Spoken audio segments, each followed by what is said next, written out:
guys, how's it going? We're at our church getting ready to do a really fun landscaping project. We've recently done 2 other smaller projects here, but today we get to do the biggest one, and it's planting up this whole new area in front of the front doors. I'm really looking forward to this and excited about how it's evolved. So I kind of wanted to explain the process that they've gone through. They recently had this awning installed, which I have mentioned to you a couple times before. In fact, these are the big pots we put together. There's one on that side and one over there, and then we planted a couple things in that corner, but it changed the whole front to have this here. First of all, it makes it really nice for people coming in and out if there's any kind of inclement weather, but the old concrete just came right to here, right where this seam is. So all of this right here is brand new. They wanted to widen it out a little bit, and then they created this nice big deep flower bed with a bunch of boulders. And they did the stones because they had to put in some kind of a barricade. You know, like you see in front of Walmart or places like that, you see those concrete posts. And those are there for safety reasons to keep cars from going in through doors. It's just part of code. So they decided, instead of just putting a bunch of this type of boulder in the center, they put in 3 columns. So normally you'll see these upright in gardens, like in the entryway maybe of a huge subdivision or something, you see 3 big column rocks. But they decided to put them on their sides right here. So not only does it serve as a barricade, but it also makes for a really nice like bench. So there's 3 benches up here now, which there's already a little bit of seating. But you know, people kind of just congregate in this area, and it just makes it a little bit nicer. So they've put in some edging here, and they're putting in some flat stones. You can see they're right in the middle of that process.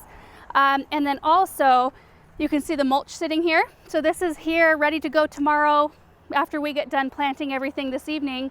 And then the water used to be all the way, you know, at the edge of the concrete, because the lawn went all the way up to that, but they brought it all the way over here, and there's grass sprinklers here, and then they brought up some drip. So this is where they'll access drip. I think there's 2 access points. There's one over there as well. So they will be running drip, individual drip to each one of the plants I put in here today. So my goal with this video for you guys is to talk about 2 different things. First of all, how to plan an area that has 4 seasons of interest, so that there's something pretty spring, summer, fall, and winter. And then also how to plan an area, how to put together a group of plants that are really pleasing to the eye. And so I'll talk about different colors and textures when I get everything in the ground. So right now, what I'm gonna do is place everything and get them planted, and then we'll talk about all.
Well, we got everything in the ground. All the drip irrigation has been run, mulch has been laid, and the area is looking so beautiful.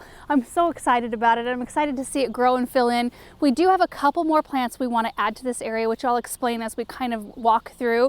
But like I said in the beginning, there was a couple of things I wanted to talk about.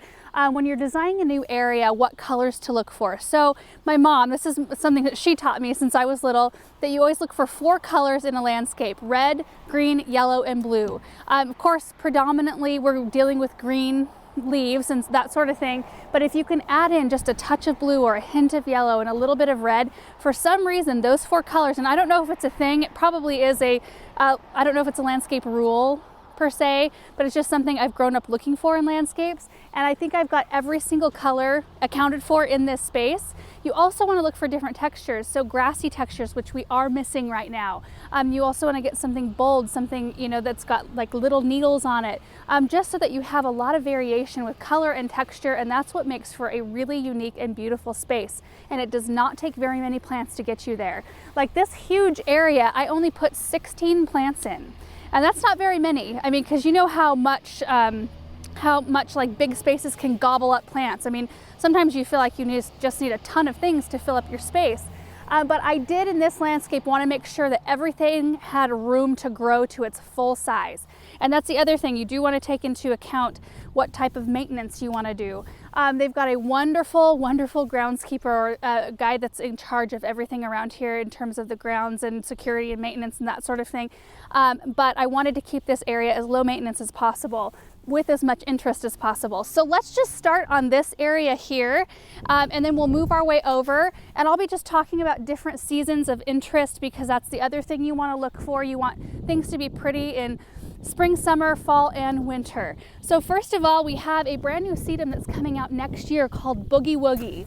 And this is just a really nice, I think, entry plant on this area here, just because people walk in this way. We kind of wanted something short so that we see the boulder, and then we're gradually graduating up.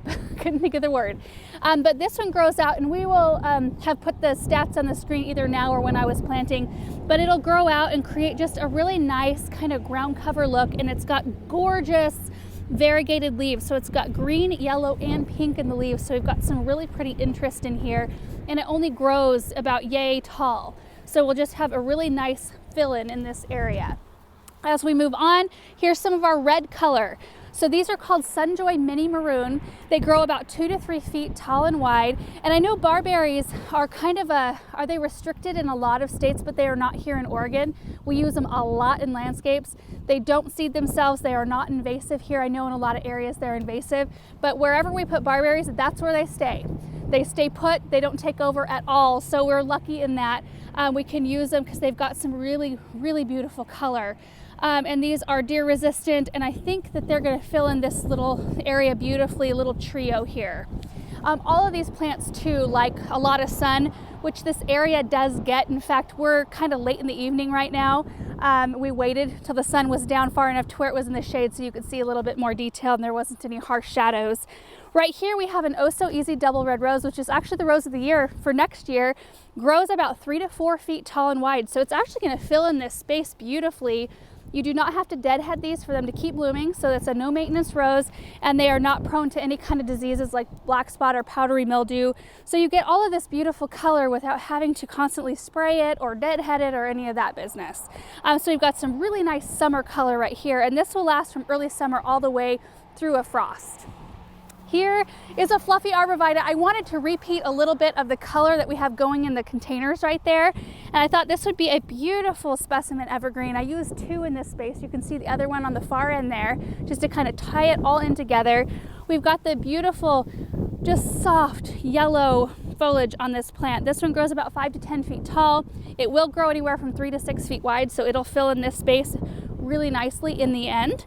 And I just kind of almost like this method of planting because there's a lot of space for things to breathe and grow, and you guys know I don't do that a lot in my own garden.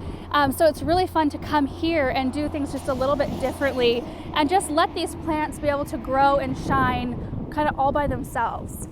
Now this plant right here, I've never, I don't think, shown in a video. This is called a polypetite hibiscus. It's a Rosa Sharon type. It's got gorgeous, just lavender, kind of fluffy blooms here, and this one blooms all through the summer. Now this one is a dwarf size, so it grows about 3 to 4 feet tall and wide, and I thought that would be nice because you still kind of want to see in from the parking lot, which is right in front of me. You kind of want to be able to see in some areas. You don't want the whole thing to be shrouded and blocked, but this will provide a lot of color without any maintenance, and it does attract pollinators, so that'll be fun to have, you know, butterflies and honeybees and that sort of thing on this one. And the fact that it's a small size is awesome. Now we do have quite a big space right here. We are planning on putting a grass right here, actually, and right over here. Let me go back. I want to add 3 grasses to this section. One right here, one right here, and then I'll show you the third spot so that we have, there's a lot of ornamental grasses used around this campus. And I want to kind of make this area look like it blends with the rest of them. So I do want to incorporate that texture in this area. Plus it'll look pretty for winter. So that's what's going to go here. Now this one, I actually put the tag in my pocket because I can never remember the name. I love this plant. It's called a Bush's Lace Engelmann spruce. Hardy to negative 40 degrees, and it grows quite tall. So probably in our area, it'll be between 15 and 20 feet, but it only grows 6 feet wide. So it'll grow just perfectly in this spot. I think this whole area, it can fill it in and just do its thing. It's got a really architectural habit to it, you know, kind of these drooping branches, but it still wants to grow up. So I think it's a really pretty, unique look for this area. Instead of everything having the same, you know, evergreen shape, having this one do a little bit something different right in the center of this area, I think will be nice. Okay, and so right in here, we've got 3 Arctic fire dogwoods, and these will provide spring, summer, fall, and winter interest all in one plant. This is one I actually wintered over in my greenhouse, and it's turning fall color a little earlier than a couple that I got this year.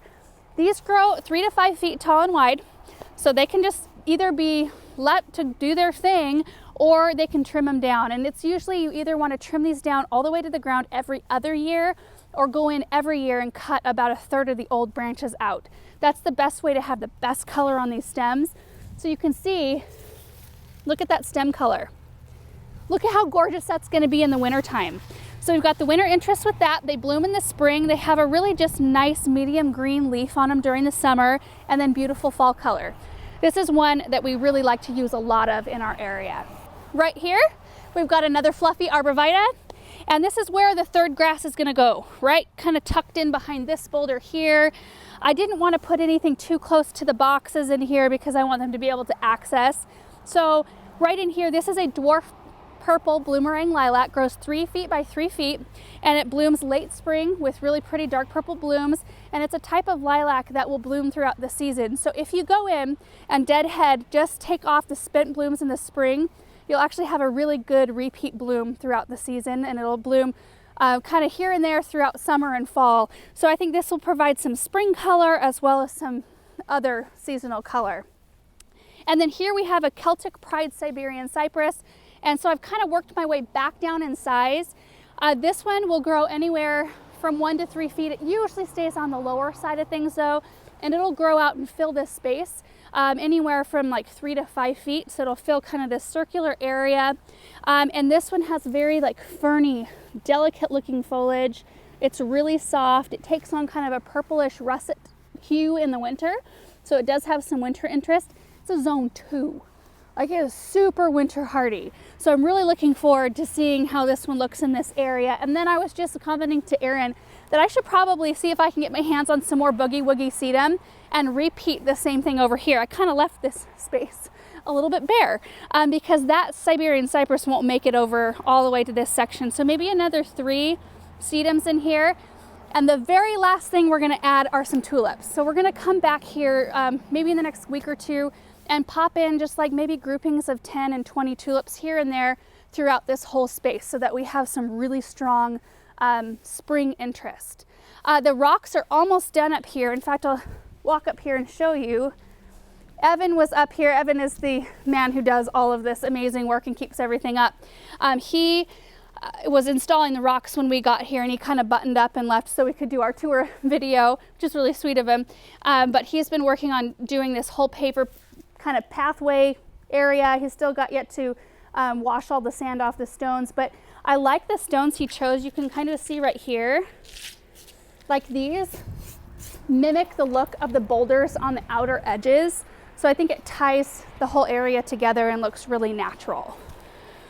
So anyway, that is the tour of this area. I'm super pleased with how it turned out, and it's fun to do something at other places other than just our own home, and do stuff in maybe a little bit of a different style and utilize some red blooms that I don't usually use in my own home and that sort of thing. So anyway, thank you guys so much for watching this video, and we will see you in the next one. Bye.